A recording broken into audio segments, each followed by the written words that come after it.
Bollywood super star Saif Ali Khan morning attempt to మర్డర్‌కి గురయ్యాడనమాట. So, ఇది మనం డిస్కస్ చేసినప్పుడు ఏంటంటే, సో, నా పాయింటు అతనికి ఎవరు అటాక్ చేశారు? ఎలా అటాక్ చేశారు? అనేది ప్రొసీజర్ నా పాయింట్ కాదు. That is very simple point. ఒక అన్నోన్ పర్సన్ 2:00కి ఇంట్లోకొచ్చి చొరబడిన తర్వాత పనావిడ అరుస్తున్నప్పుడు సైఫ్ అలీ ఖాన్ డైరెక్ట్‌గా వచ్చాడు. అతను హా అటాక్‌కి గురయ్యాడు. సో, ఇది ఇక్కడితోని అయిపోయింది స్టోరీ. ఇప్పుడు ఆ పర్సన్ ఎవరు? ఎలా వచ్చారు?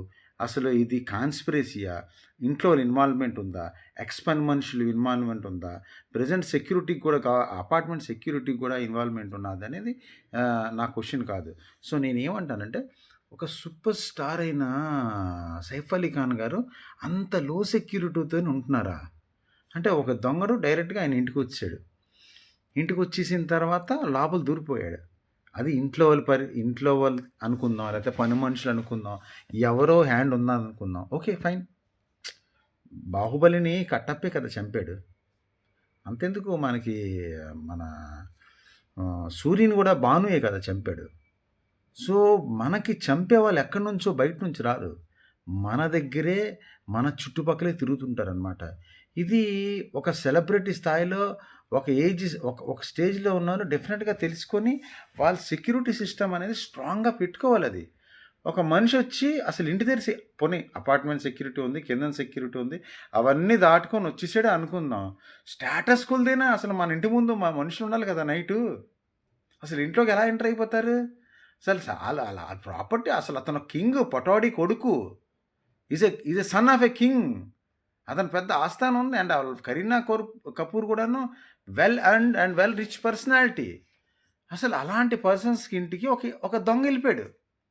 సో ఇది కాన్స్పిరసీ అనేది లేకపోతే ఎవరి ఇన్వాల్వ్మెంట్ ఉన్నదనేది పక్కన పెట్టండి. హౌ ఎలా? నాకే చేతనైతే ఒక అప్పర్ మిడిల్ క్లాస్ ఉన్నప్పుడు 24 అవర్స్ నేను 12 అవర్స్ డ్యూటీలో 4, 5 మనుషులు పెట్టుకుందాం అనుకుంటాను నేను. సో అలాంటి ఒక పర్సన్ ఇంటి ముందు ఎంతమంది సెక్యూరిటీ ఉండాలి? ఆ సెక్యూరిటీ లెవెల్స్‌ని ఎలా గమనిస్తూ ఉండాలి? అండ్ మోర్ ఓవర్ బాలీవుడ్‌కి ఎప్పుడు మన ముంబై గ్యాంగ్‌స్టర్స్‌తోని almost round the clock 24 hours round the year ఇది ప్రాబ్లమ్ ఉంటది ఆళ్ళకి. షారుఖ్ ఖాన్‌కి ఉంది. సల్మాన్ ఖాన్‌కి మన ఇతను బిష్నోయ్ మొన్నే క్లియర్ ఓపెన్‌గా చెప్పాడాయన. ఏం చెప్పాడు? సల్మాన్ ఖాన్‌కి ఎవరు సపోర్ట్ చేసినా, ఎవరు బంధువుగా ఉన్నా, మిత్రుడుగా ఉన్నా వాడిని నేను చంపుతానన్నాడు. బాబా సిద్దికీని స్పాట్‌లో ఓపెన్‌గా చంపేసి వెళ్ళిపోయాడాయన. సో, చంపినోళ్ళు ఏంటంటే ఆళ్ళసలు డిసైడ్ అయిపోతారు. మేము దొరికిపోయినా, చచ్చిపోయినా పర్వాలేదు. ఒక తెగించినోడితోని మనం ఎలా పోరాడతాం?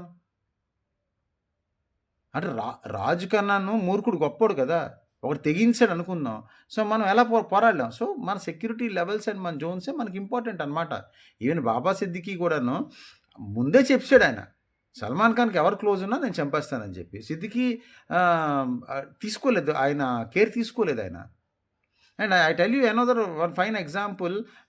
నా చిన్నప్పుడు టీ సిరీస్ అధినేత ఆయనకి కూడా గుడిలో దర్శనంకి వెళ్తున్నప్పుడు బాలీవుడ్లోని మన గ్యాంగ్స్టర్ స్పాట్లో గుడిలోనే చంపేసి వెళ్ళిపోయారు.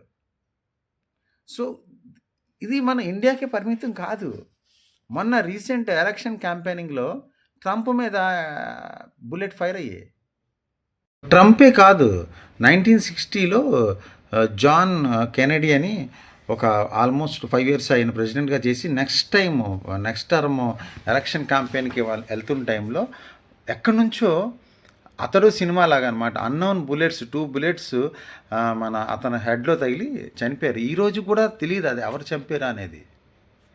So the point is any government or any official 100% మనం సెక్యూరిటీ ప్రతి ఇండివిజువల్ పౌరుడికి ఇవ్వాలి అని అంటే చేత కాదు. సో అలాంటి ఒక హై ప్రొఫైల్ ఉన్న పర్సన్ కూడాను తన సెక్యూరిటీ అనేది తనకున్న పరిస్థితులు ఏంటో తనకు తెలుసు.